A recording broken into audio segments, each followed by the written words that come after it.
এক বিপিএলেই ৩৬ কেলেঙ্কারি। এমন কেলেঙ্কারিযুক্ত বিপিএল এর তদন্ত কমিটির রিপোর্ট নিয়েও তাই চাঞ্চল্য ছড়িয়ে পড়েছে চারদিকে।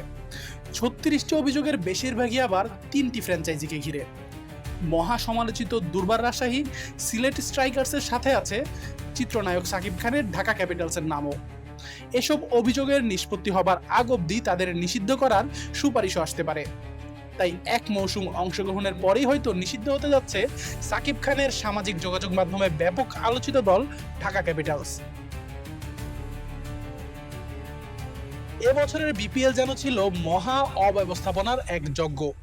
পেমেন্ট ইস্যু থেকে শুরু করে মানহীন খেলোয়াড় কিংবা ক্রিকেটারদের সরঞ্জাম সরবরাহ না করা, সবকিছুই যেন ছিল এবারের আসরে। তবে সবকিছুই ছাপিয়ে গেছে অগণিত ফিক্সিং এর অভিযোগ।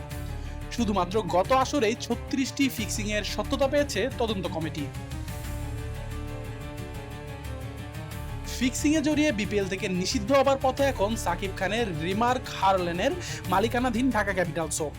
এ বছরই প্রথমবারের মতো বিপিএল এ অংশ নেয় ফ্র্যাঞ্চাইজিটি। মাঠের পারফরমেন্স তলানির দিকে থাকলেও সামাজিক যোগাযোগ মাধ্যমে সরব উপস্থিতি ছিল তাদের। অফিসিয়াল থিম সং থেকে শুরু করে চলচ্চিত্র অঙ্গনের বিভিন্ন তারকাকে প্রমোশনে যুক্ত করে দেশব্যাপী পরিচিতিও পায় তারা। কিন্তু এত সব সুনামের পরেও নিষিদ্ধের পথে ফ্র্যাঞ্চাইজিটি। সাথে আছে পেমেন্ট ও অব্যবস্থাপনা ইস্যুতে সবচেয়ে সমালোচিত দুর্বার রাজশাহী ও সিলেট স্ট্রাইকার্সও।